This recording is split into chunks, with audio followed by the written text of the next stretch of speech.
Welcome to the Forgotten Narrator. They are the nameless dread, the silence where there should be screams. The Rangdan, a name half heard in scattered fragments, a shadow glimpsed between the pages of forbidden lore. In a galaxy defined by its endless wars and unrelenting enemies, how terrible must a foe be to warrant not remembrance, but total erasure. Not merely defeated, but unmade from thought, cast beyond even the graveyard of memory. The Imperium remembers everything, from the glories of the Great Crusade to the bitter rot of betrayal. Yet the Rangdan were devoured by the void of censorship, their truths drowned in a sea of sanctioned ignorance. It is in that silence that the horror truly grows.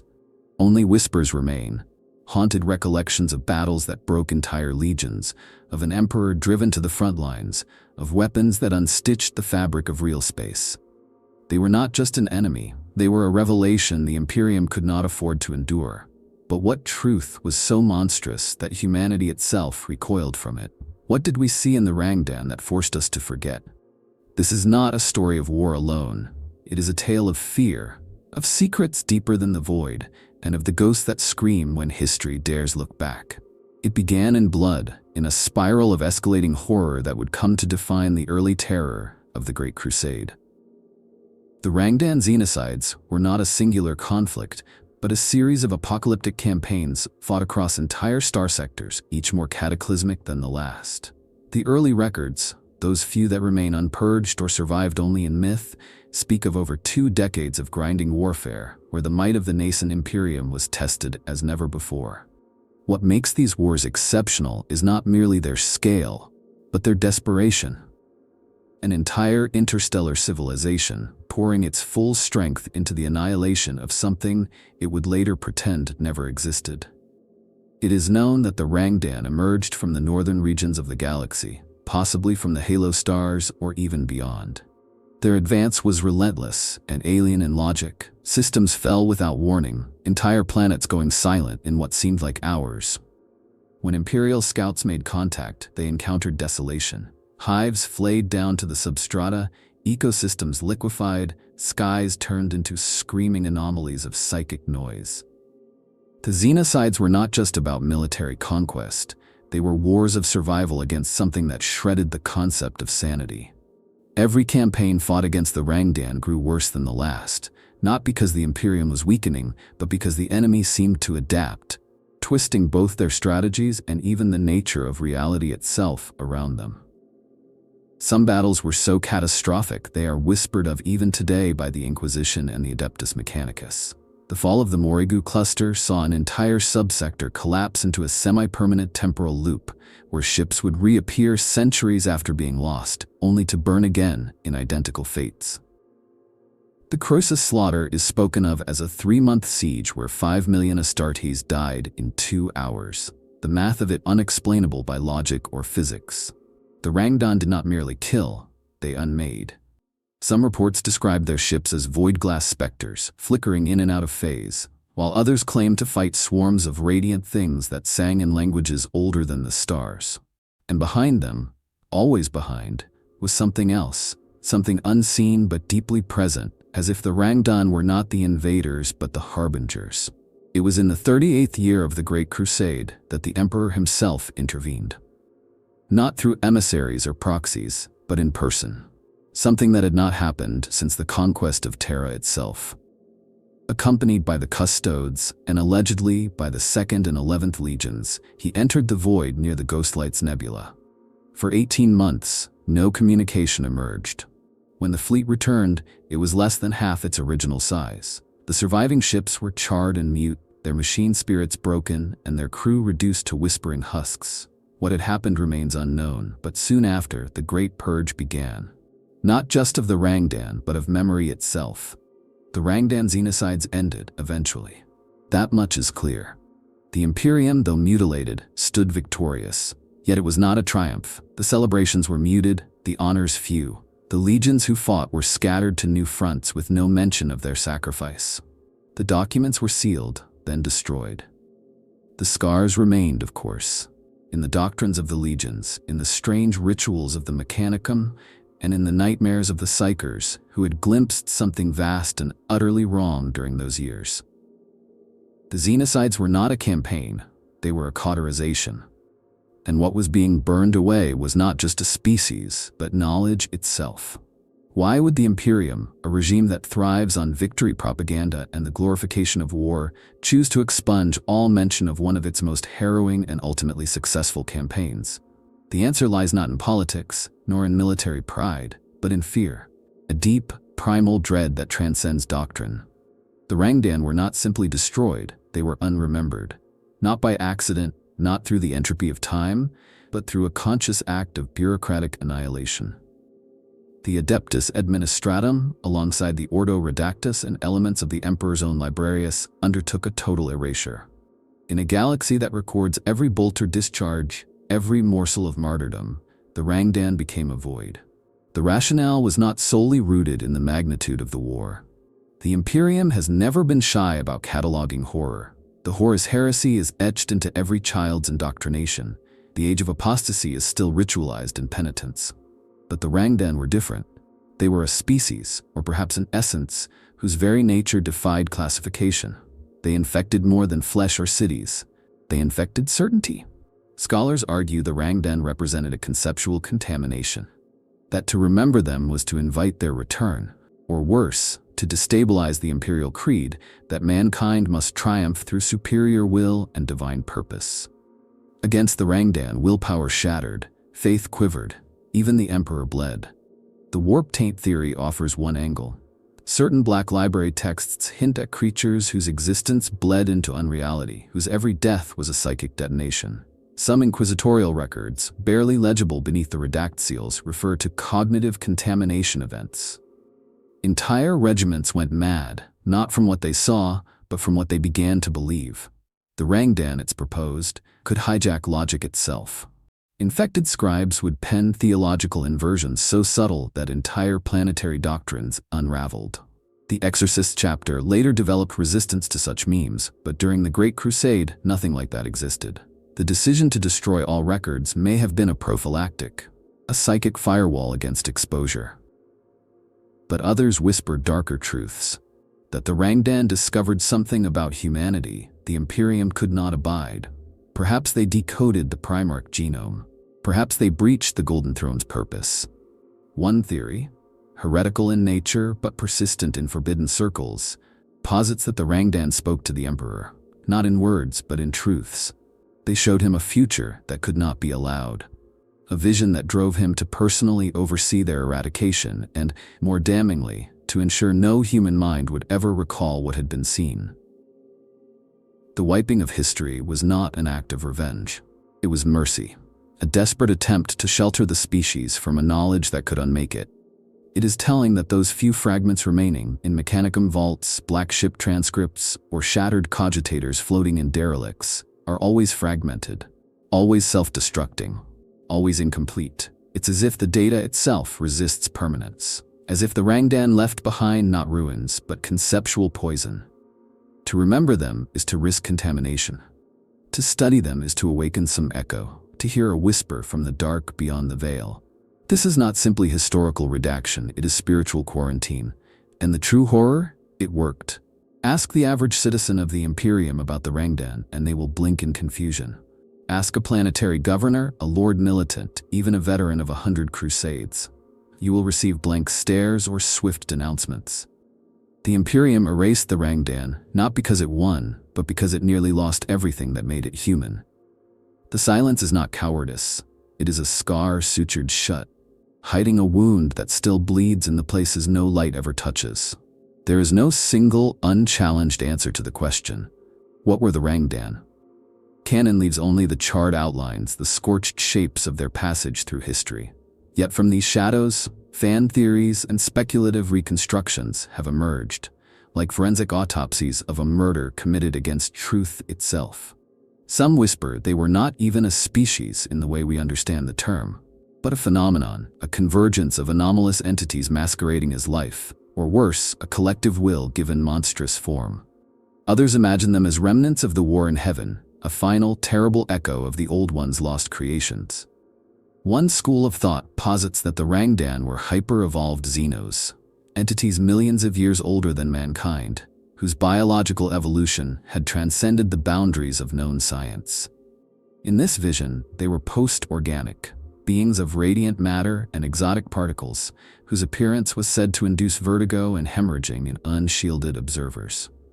Their physical forms were mutable, as though perception itself shaped their anatomy. Those who support this theory point to vague reports of Rangdan morphologies shifting mid-combat, their structures adapting like living equations written in the language of entropy. Another possibility is that the Rangdan were interdimensional or extragalactic. Their appearance during the Great Crusade coincides eerily with the expansion of warp exploration and the Emperor's drive to reconnect the galaxy. Perhaps they came not from beyond the stars, but from beyond reality, piercing through from some realm where causality is optional.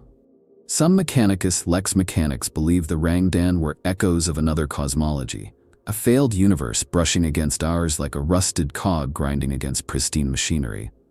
This theory aligns with reports of time dilation, anti-chronological events, and mass data corruption that accompanied Rangdan engagements.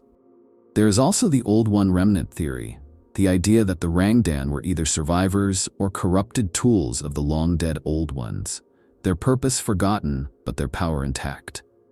If true, it would explain their arcane knowledge, their mastery of both physical and psychic realms, and their capacity to warp the fabric of space. More chillingly, it could suggest that the Necrons were not the only sleeping legacy of that primeval war.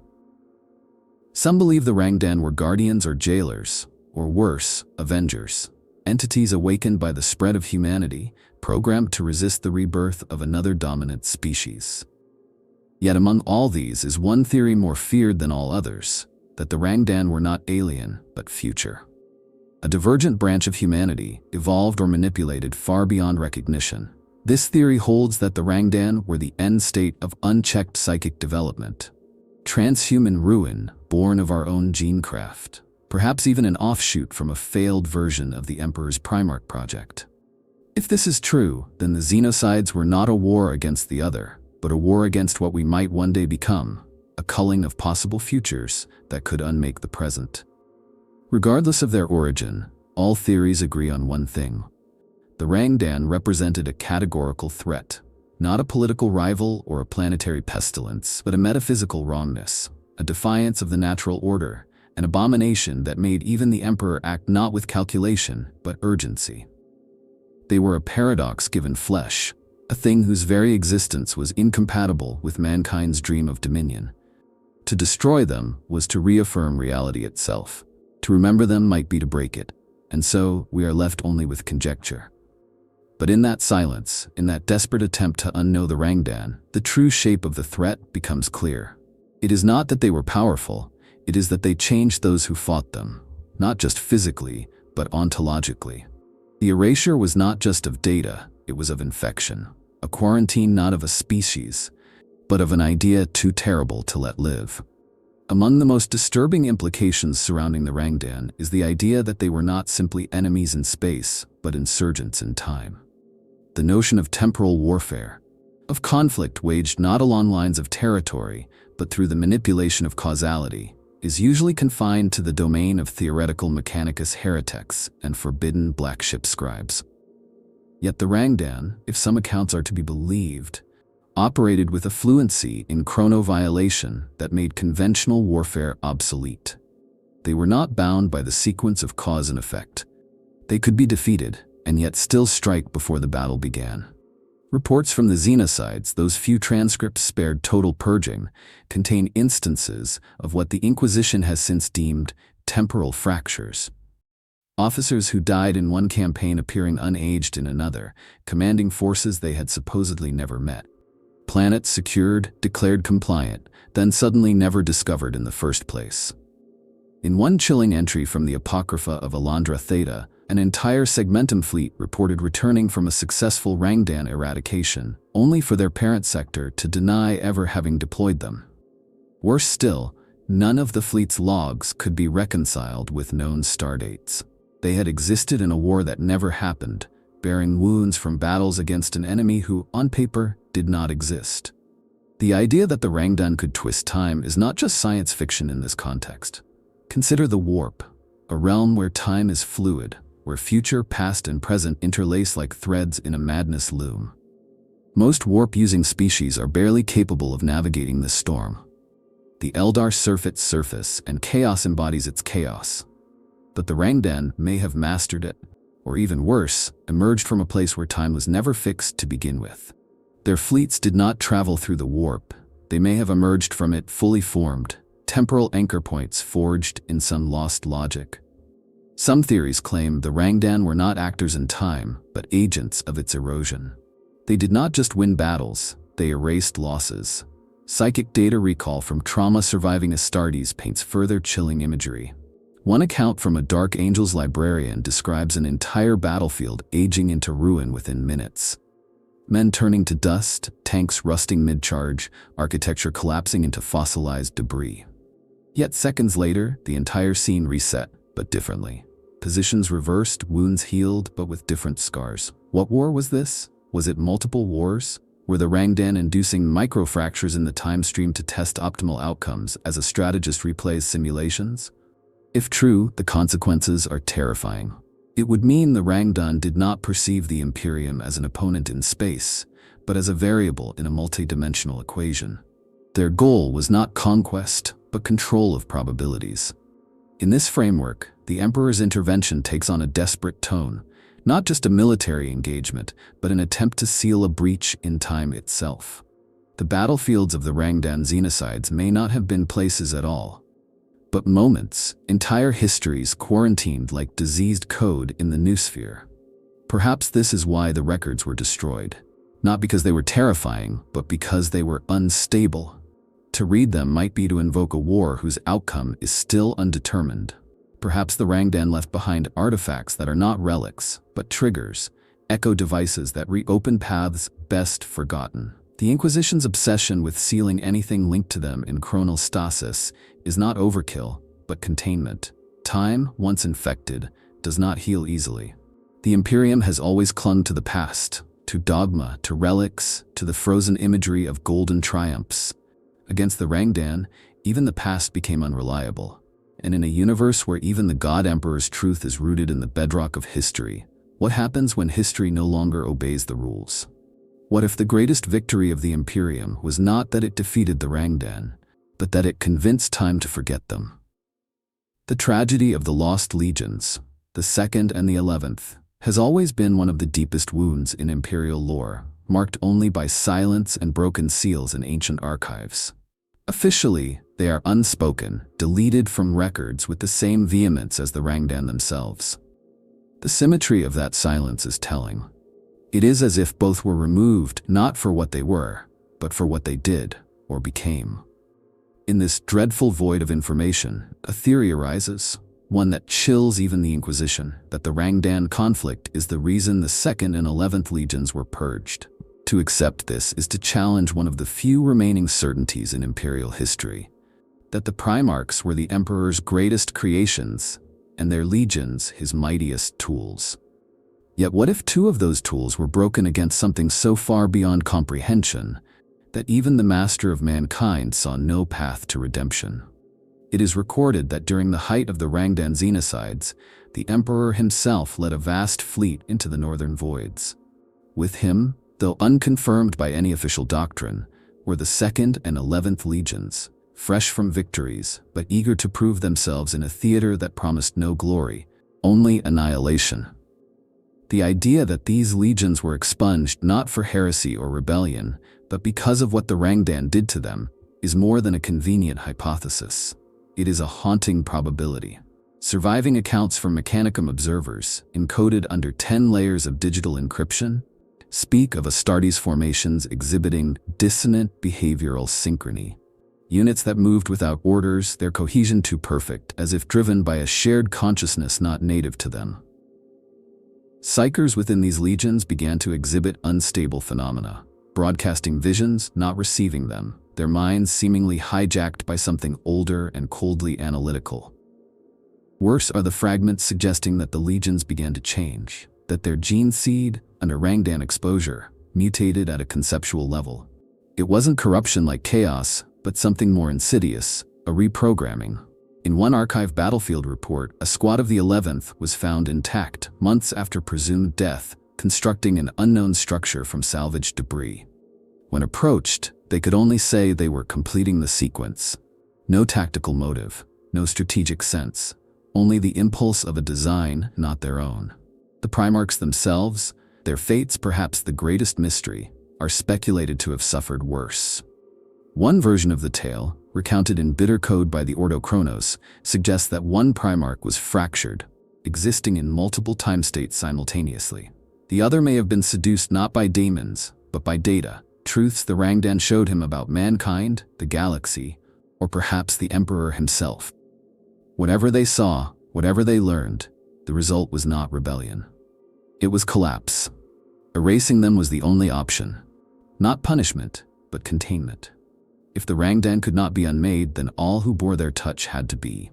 And so the 2nd and 11th were stripped from memory, not by act of war, but by decree of mercy or terror.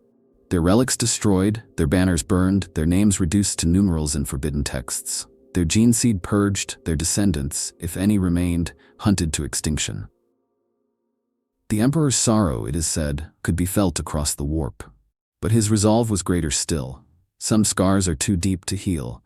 Others must be cauterized with silence. And if this theory is true, then the Rangdan were not merely an enemy. They were a test. One the Imperium failed not through defeat, but through the cost of victory. 2 legions lost, not in battle, but in identity. Not to chaos, but to something so alien it unmade even the idea of loyalty. That is perhaps the final horror, that we could be unmade without ever knowing we were changed. That some threats are not resisted, they are endured, and then buried in the deepest tomb of all, memory. When the Emperor steps onto a battlefield, it is not as a symbol, but as a force of nature. Throughout the Great Crusade, he operated from the strategic heights, crafting doctrine, deploying Primarchs, forging empires through his chosen sons. But in the Rangdan Xenocides, he descended into the mire. This alone signals something dire. There are very few moments in recorded imperial history where the Emperor directly intervened with his own hand. Even the most brutal orc wars or the darkest compliance actions did not merit his presence. That he chose to take the field against the Rangdan is a testament to how far beyond the pale they were. Those who believe this was a simple matter of overwhelming force miss the point entirely. The Emperor does not waste his divinity on trivial foes. His involvement suggests a deeper necessity, perhaps one psychic, perhaps one metaphysical. The prevailing theory among Ordo Malleus archivists is that the Rangdan represented not just a military threat, but an ontological contagion. Something in their essence violated the Emperor's vision of the Imperium. He had to be there not to kill, but to seal, to intervene at a level no Primarch could reach. Some even propose he was not fighting them in the material realm, but across dimensions, anchoring reality through sheer will where it threatened to unravel. The testimonies, fragmentary and forbidden, describe scenes so surreal they read like apocalyptic prophecy. In the Ghostlight's Nebula, where the Emperor's fleet vanished for nearly 2 years, Vox ghosts still flicker with scraps of broadcast. Voices chanting in impossible languages, screams laced with reversed causality, sensor data that logs the death of a fleet hours before its last warp translation. It is here, some say, that the Emperor confronted the true Rangdan. Not the biomechanical constructs or ethereal horrors fought by Astartes, but the mind, or minds, behind them. This was not a duel of blades, but of ideation, a war of visions. And yet, he emerged. Changed, perhaps. Accounts differ. Some among the Adeptus Custodes, when forced to speak of it, refer to him in those days as distant, not physically altered, but as if bearing the weight of unseen wounds. A few in the Librarius, especially those linked to the early Grey Knights, whisper that the Emperor took something from the Rangdan. Not a weapon, but a burden. That he sealed a part of them within himself to prevent its escape. That the throne is not merely a life support system, but a vault, a prison for ideas too deadly to let loose. Others believe his personal involvement was also political, that he needed to lead the purge of knowledge as well as the war itself. For who else could issue the order to delete an enemy from history and ensure its obedience? The memory holocaust that followed the Xenocides was not the act of a faceless bureaucracy. It was surgical, precise, final, and undoubtedly sanctioned by the throne. This was not just about victory, it was about control. Perhaps the Emperor realized in that war that victory alone is not enough, that survival sometimes demands the rewriting of truth. But even in this, questions persist. Why not commemorate the war, if only to warn future generations? Why not elevate it as a symbol of imperial resilience? Perhaps because the Emperor knew the danger had not ended.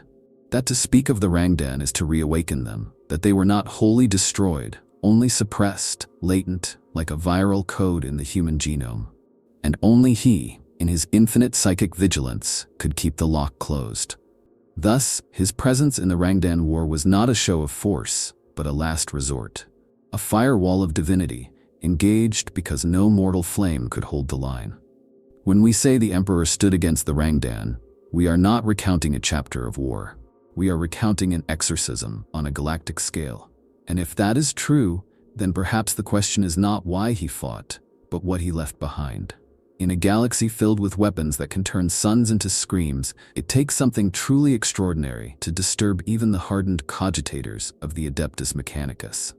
The Rangdan arsenal, or what little is inferred of it, did precisely that. It was not just potent, it was alien in function, unclassifiable in origin, and catastrophic in application. The tech priests tasked with analyzing recovered Rangdan remnants found themselves speaking in paradoxes, using mathematical symbols invented on the spot just to model the ruin. What survived of these weapons was so dangerous that many were destroyed on sight, without study, not from caution, but from an instinctual revulsion. The few battlefield logs that mention Rangdan arms describe their weaponry in terms that border on the poetic and insane. Lances of reversed entropy, light that unbuilds, projectiles that sing their own negation. These are not the metaphors of poetic scribes, but the exact words of Mechanicum engineers, driven to madness, trying to categorize the uncategorizable.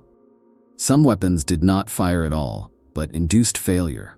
Complex machines would simply cease to function, as if convinced they had already served their purpose. Entire battalions of land raiders stalled mid-advance, their engines no longer remembering how to ignite. Of particular note are the rumors of soul-reactive weapons. These devices, believed to be wielded by elite Rangdan constructs or entities, were described as psycho-inversion beams, mechanisms that did not harm the body but reversed identity, will, and belief.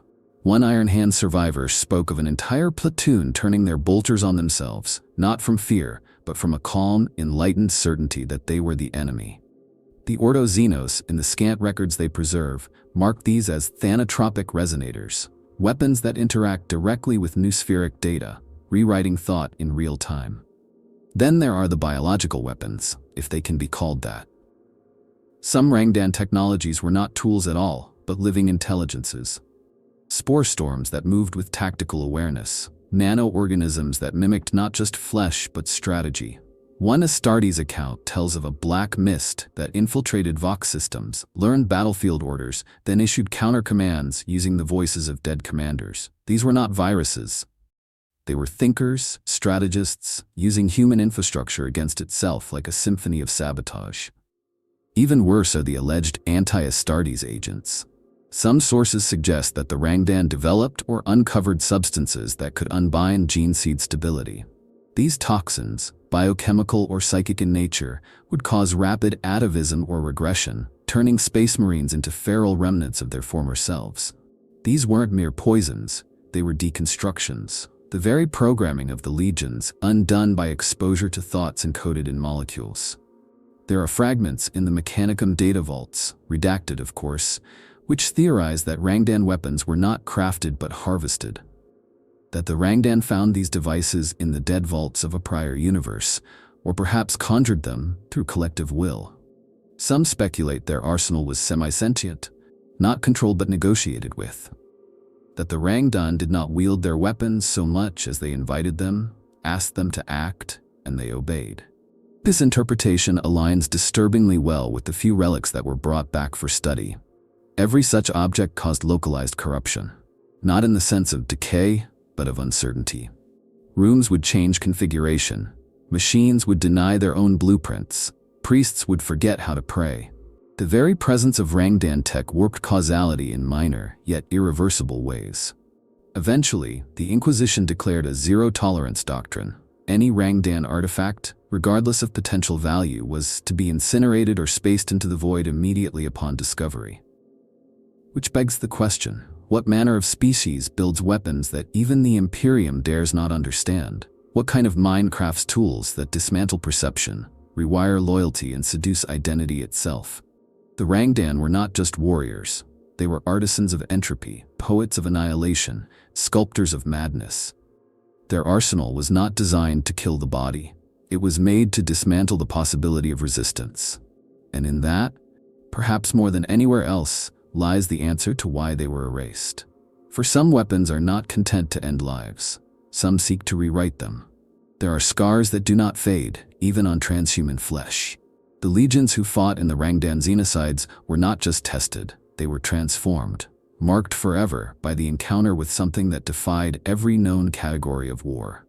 Among these, 3 stand out for the scale of their sacrifice and the depth of their trauma: the Night Lords, the Dark Angels, and the Iron Hands. Each entered the crucible of the Xenocides as something recognizable.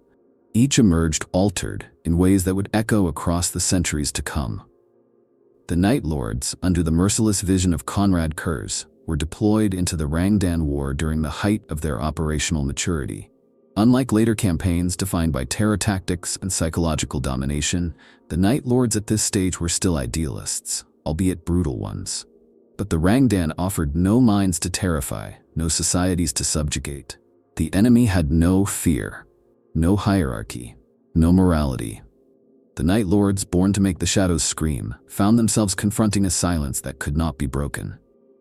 Reports from their librarians suggest they encountered something worse than resistance: indifference. Their terror tactics not only failed, but were often met with eerie mimicry. Rangdan constructs would echo their vox threats back to them, subtly altered to reflect fears the Night Lords themselves had not voiced aloud. This psychological mirroring broke their confidence, and perhaps even Kurz's fragile sanity further. The Dark Angels suffered in body and soul. Their deployments into Rangdan sectors were marked by a level of attrition more severe than even the later siege worlds. Lyon L. Johnson himself is believed to have led assaults on what came to be called the Black Holds, planetary fortresses where Rangdan entities were embedded into the crust, like tumors in a dying god. These were not strongholds to be taken but excised, like malignancies. The Dark Angels fought in total darkness, in gravity-warped tunnels, against enemies that could be in front of them and behind them simultaneously. It is said the First Legion emerged victorious, but what they brought back was something else. Their need for secrecy, their later obsession with the fallen, all of it may trace its root to this campaign. They did not merely confront corruption. They may have internalized it. And then, the Iron Hands. Their mechanized efficiency should have made them ideal candidates for Rangdan eradication. Their logic, their lack of sentiment, all of it should have rendered them immune to psychological assault. But the Rangdan proved logic was a door, not a wall. What began as straightforward battles of attrition devolved into contests of control. Iron Hands units found their augmetics behaving erratically. Targeting systems flickered with images not of Rangdan, but of fellow Astartes. Machine spirits became silent. Whole squads were lost to technical self-determination, their implants taking over and leading them into the heart of Rangdan kill zones without orders. Some theorized the Rangdan didn't hack their systems. They communicated with them, on a level even the Mechanicus couldn't perceive. Veterans of the Rangdan Xenocides from these legions were rarely reintegrated. Many were rotated to remote fronts or assigned to chapters where their trauma would not infect others. Some simply disappeared. Others became pariahs even among their own brothers. Yet their doctrines changed. The Night Lords grew darker, more fatalistic. The Dark Angels retreated into ritual and secrecy. The Iron Hands abandoned empathy altogether, becoming the cold, mechanical force we know today. It is as if the Rangdan didn't just hurt them, they rewrote them. It is no accident that the Inquisition maintains extensive surveillance over successor chapters from these 3 lines. The shadow of the Rangdan still lingers in their tactics, in their dreams, in the things they do not say. Each of these legions faced an enemy that showed them not just death, but a mirror. One that reflected not what they were, but what they could become. And none of them liked what they saw. So they broke the mirror. But the cracks remain. Among the warp's countless nightmares, few entities inspire such visceral dread as the Censorship, soul-eating insectoids that implant their larvae into psychers and feed on the echoes of consciousness itself. Officially categorized as xenos, their presence is rare and localized, and the Imperium treats their incursions with immediate, brutal containment. But to some within the Ordo Xenos and the Librarius Arcana, the Censorship are more than a tragic footnote. They may be the last surviving shard of the Rangdan, or perhaps their progeny. This theory, whispered in censored corridors, proposes that the Censorship are not merely similar to the Rangdan in function. They are fragments, splinters, remnants that escape the purging. The Censorship exhibit several features that match descriptions of Rangdan behavior during the Xenocides. Chief among them is their predation on thought itself. The Rangdan were said to manipulate belief, identity, and perception as easily as other species manipulate matter. The Censorship, while bestial in form, possess this same uncanny talent. Victims do not just die, they are rewritten, used, and their psychic residues fed upon in rituals that resemble information harvesting more than mere feeding. Their larvae induce not physical decay, but philosophical collapse. Hosts lose their sense of self long before their bodies rot. This mirrors accounts of Rangdan conversion fields, zones where Imperial forces abandoned their mission and began chanting in alien logic. Additionally, Censorship hives exhibit bizarre temporal anomalies. Certain encounters involve nests appearing in areas previously purged, as if they phase in and out of alignment with reality. Reports of entire ships or stations infested with them, despite no breach being recorded, suggest not physical invasion, but dimensional bleeding. Exactly the kind of chronal fractures that accompanied Rangdan offensives. One theory suggests the Censorship are not fully real in the way we understand it, that like the Rangdan, they exist partially outside our frame of time, feeding on moments as much as minds. Perhaps most compelling are the few forbidden psyker recordings, always destroyed after debriefing, where Censorship larvae have been observed speaking. Not in language, but in psionic broadcast. In some cases, the voices are those of Rangdan war commanders, known only from sealed records. In others, the entities issue commands in structured sequences, identical to Rangdan military rituals found deep in the Mechanicus lexicons. The probability of parallel development is so low it beggars belief. If this theory holds, then the Censorship are not merely similar, they are an echo, a postscript of the Rangdan war still feeding on our edges. And what of the soul matter they consume?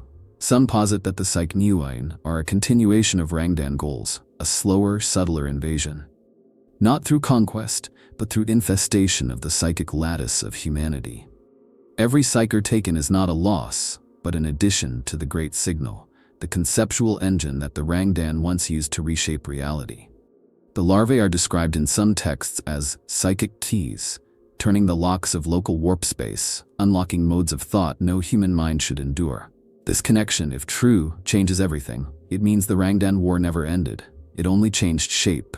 The large-scale confrontations, the planetary exterminations, those were the fevered peak. But now, the infection persists in spores and whispers, in crawl spaces and thought forms. The Imperium's response to the Censorship reflects this dread. Every encounter is met with disproportionate force. Cities are burned, entire subsectors quarantined, and psychers, the Imperium's most precious resource, are exterminated without hesitation if exposed. The fear is not of the bugs, it is of what they remember.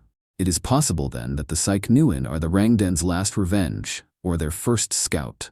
That each hive is a seed, slowly unfurling a new kind of war. Not fought in stars and steel, but in thought and soul. The Rangdan may be gone, but their hunger remains. And in the Censorship, it is learning to grow once more. There are places in the galaxy where light dares not shine, not because of distance or obstruction, but because of decree. In the vaults beneath Terra, in the forbidden catacombs of Mars, in black ships that never return, there are texts so ancient and so dangerous that their very presence bends the air around them. Among these are the surviving whispers of the Rangdan.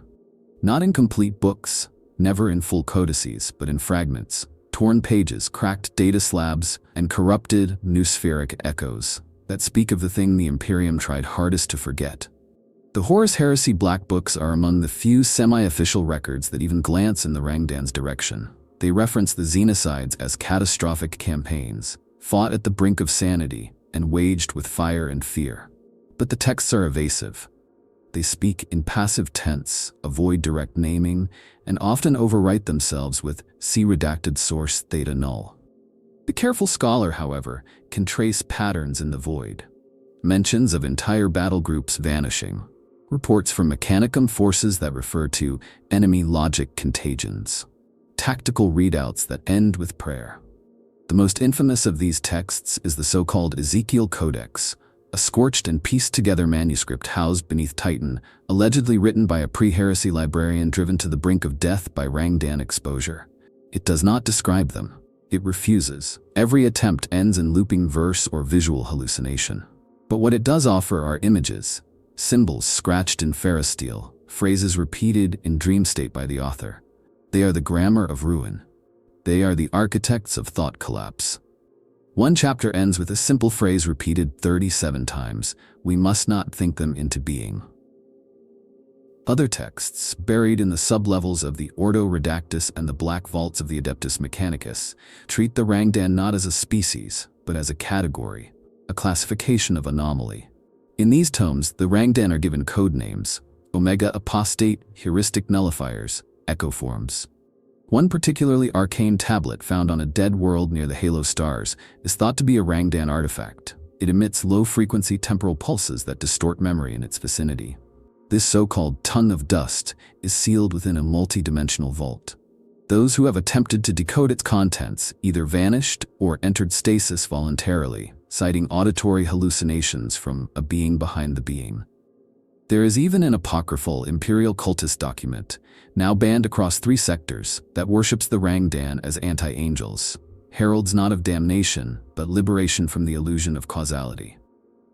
The book, titled The Unbinding Gospel, was reportedly derived from notes copied off a derelict explorator vessel adrift in Rangdan-infested space. It postulates that the Rangdan are not monsters, but corrective forces, the fingers of truth, brushing away the chalk lines of the lie called reality. The Inquisition has purged every known copy, but fragments appear, always fragments, as if the book writes itself where fear allows. In the end, these texts do not clarify, they confuse. They do not describe, they disorient. That is their power, and perhaps their purpose. The Rangdan do not survive in lore the way other Xenos threats do. They do not appear in military annals or saintly martyrdoms. They exist only in the cracks, in the moments between pages, where data corruption is too symmetrical to be natural. Their erasure was nearly perfect. But perfection, in a galaxy as decayed as this one, is suspicious. It implies not just power, but intent. These forbidden texts are not dangerous because they lie. They are dangerous because they remember. They are relics of a war not recorded, scars of a wound the Imperium cannot admit to having. To study them is to reach back toward a trauma buried so deep it became part of the spine. But some seek them still, not for knowledge but for warning. For if the Rangdan are returning, or if they never truly left, then those black books may be our only chance to understand the rules of a game already in play. Some nightmares do not end with waking. The Rangdan Xenocides may have been buried, excised from record, but their echoes continue to shape the Imperium in ways most do not recognize. Like a psychic scar across the soul of mankind, their influence lingers, in paranoia, in doctrine, in the very shape of the Imperium's fear. What we know, or rather what we are allowed to infer, is that something changed after the Xenocides. Not just in the legions, not just in the Emperor, but in the very fabric of Imperial policy. Before the Rangdan War, the Imperium was on a trajectory of expansion and enlightenment. Brutal, yes, but confident. The Great Crusade was a flame pushing outward, illuminating the dark. After the Rangdan, the light turned inward. Whole areas of space were abandoned, quarantined without cause. Navigators were instructed to avoid certain warp corridors. Star charts were redrawn to exclude entire systems. The Imperium became less a conquering empire and more a fortress. A realm suddenly aware that some things should not be touched, some frontiers should not be crossed. This shift is visible in the sudden proliferation of protocols surrounding Xenos contact. The post-Rangdan period saw the foundation of the Ordo Xenos, not as a response to the Eldar or Orcs. Those were manageable threats, but to deal with the unknown. Not to fight, but to prevent knowledge from spreading. The Decree Obscura, rarely invoked, was written in this era, a mandate that allows planetary exterminatus on the grounds of informational contamination. What kind of threat could justify that? Only one whose very memory is a danger. You see it too in the treatment of psychic phenomena. After the Rangdan, there was a hard pivot in how the Imperium handled psychers.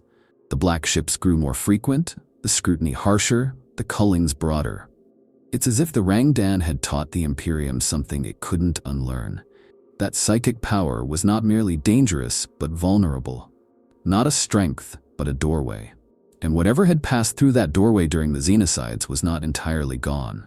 The sheer scale of post-war purges, of scholars, of historians, of even Mechanicus data curators, tells us the fear was not just of enemies, but of thoughts, of patterns repeating. Even in the ecclesiarchy, which did not exist during the Great Crusade, we find Rangdan-shaped paranoia. The prohibition against certain numerologies, the excision of conceptual heresies, the intense fear of inverted dogma, all trace back to psi-linguistic frameworks first codified during the war. Some scholars believe that modern heresy law is not about belief at all, but about mimetic containment. That the Church's obsession with orthodoxy is less about worship and more about cognitive hygiene, about preventing the recurrence of whatever it was the Rangdan infected the human mind with. Most chilling of all is the concept of the silent protocols, rarely spoken of even in inquisitorial circles. These are rumored contingency plans to erase entire subsectors if Rangdan signs reemerge, not for tactical reasons, but prophylactic. It is said there are sleeper inquisitors embedded across the segmentum pacificus, not to fight, but to silence, instantly, totally. The Rangdan threat is not imagined to be over. It is imagined to be dormant, like a virus hidden in the DNA of the Imperium itself.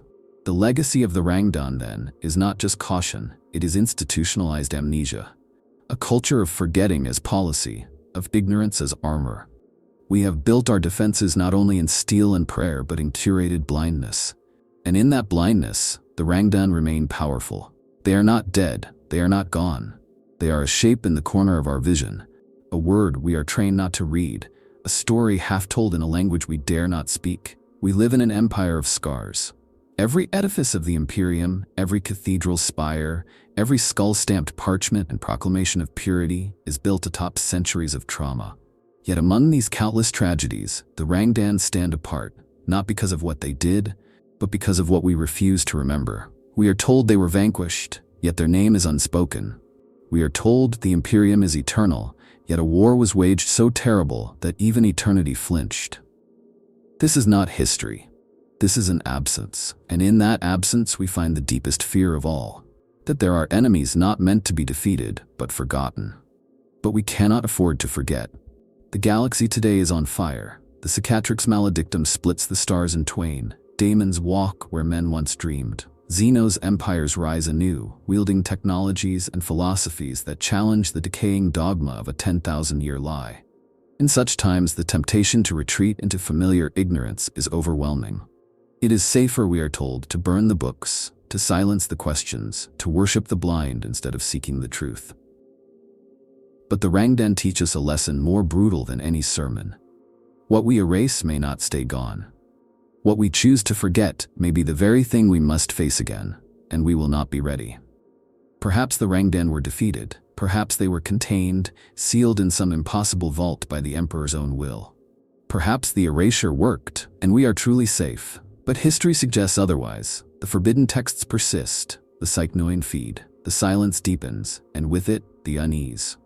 The Rangdan are not a tale of conquest. They are a parable of hubris, a reminder that there are truths too dangerous for dogma, threats too complex for purity seals and burning promethium. We must remember not to glorify, not to emulate, but to prepare. If they return, it will not be in fleets of fire or phalanxes of horror. It will be in uncertainty, in identity crisis, in thoughts you didn't plant, in histories that rearrange themselves, in wars that begin without a cause and end without memory. And when that moment comes, when the whisper returns to the void, when the mirror flickers once more, we must be ready to see it, to say its name. Because the Emperor knew. He knew that some battles cannot be won in the moment. They must be won across centuries, across remembrance. The Rangdan were erased so we might live, but we must remember so we might survive. Even when the last records are burned and the last witness silenced, history leaves fingerprints in the cracks. And sometimes those cracks run deeper than we expect. While the Rangdan have been erased from conventional annals, there are signs, subtle, scattered, persistent, that their influence has never truly left the Imperium. They are not just a memory suppressed. They are a pressure still shaping the present. The Imperium is haunted, not only by daemons, but by what it refuses to name. And in those quiet corners, behind repressed myths and protocol anomalies, the Rangdan may yet be working. Consider the strange uptick in unclassified Xenos incidents in the Segmentum Pacificus over the last 5 centuries. Dozens of planets report inexplicable data loss events, behavioral anomalies among colonists, and sudden mass desertions without external attack. In one case, a Mechanicus expedition lost all sense of linear time, their logs repeating weeks of identical entries, written in different script each time. The Ordo Chronos sealed the site, citing type Zetum Nemo contagion. No known species aligns with this pattern, but the descriptions echo one wordless memory: Rangdan. Then there are the Grey Silence campaigns, a series of conflicts fought by the Death Watch and select Astra Militarum regiments, often in complete blackout from Imperial command. These operations are scrubbed from standard reports, and the only traces appear in indirect requisitions. Massive quantities of null-warded ammunition, increased black ship traffic in proximity, and sudden resettlement of entire sectors under the pretense of cultural dissonance remediation. It is said that in these campaigns, the enemy is not visible, not even local. The threat lies in recurrence, thoughts circling through populations like a virus, reframing reality in ways too subtle to track until it is too late. Some tech priests have begun to question the origin of certain failed STC fragments recovered from deep space. Their design logic is incompatible with human tech cultures, yet eerily mirrored. Tools designed to think their own unmaking. Constructs with no purpose, but introspective decay. These fragments resist analysis, not through encryption, but through semiotic defiance. They rearrange their meaning with every attempt to catalog them. When placed near active cogitators, even high-grade Logi engines begin outputting philosophical riddles, many of which match surviving Rangdan aphorisms. It is not proof, but it is warning. And yet the most disturbing possibility is this. What if the Rangdan were never fully external? What if they were not merely enemies to be fought, but forces to be internalized, catalysts for change? The rise of the Inquisition, the absolute control of knowledge, the dogmatic brutality of the ecclesiarchy, all these grew more intense after the Rangdan's disappearance. Did we win that war? Or did we survive it only by becoming something else? The Rangdan might be best understood not as a species or a threat, but as a transformation, a pressure applied to civilization that reveals what it will sacrifice to endure. For the Imperium, that sacrifice was truth. It chose stability over clarity, dogma over knowledge. But that choice comes at a cost. And if the Rangdan still whisper, if their legacy still twists the thoughts of wayward psychers and distorts the dreams of voidfarers, then that cost may yet be rising. What then is the true defense? Bolters cannot fire at memories. Titans cannot crush forgotten symbols. The only weapon we may possess against what the Rangdan represented is vigilance, not just against them, but against our own impulse to forget. Because forgetting is weakness. Forgetting is surrender. And in the far future where there is only war, memory may be the last true resistance. We have named them the unnameable, dared remember what was forbidden. But now comes the harder task. To carry that knowledge forward. Not to shout it from the battlements, but to keep it alive, quietly, relentlessly. Because in every silence there is a seed. And some seeds grow into darkness, others grow into light. Subscribe for more forbidden truths, for deeper dives into the ghosts of the Great Crusade and the shadows they still cast. For only in darkness can the light of knowledge truly shine. And in this galaxy, we will need every flicker we can kindle.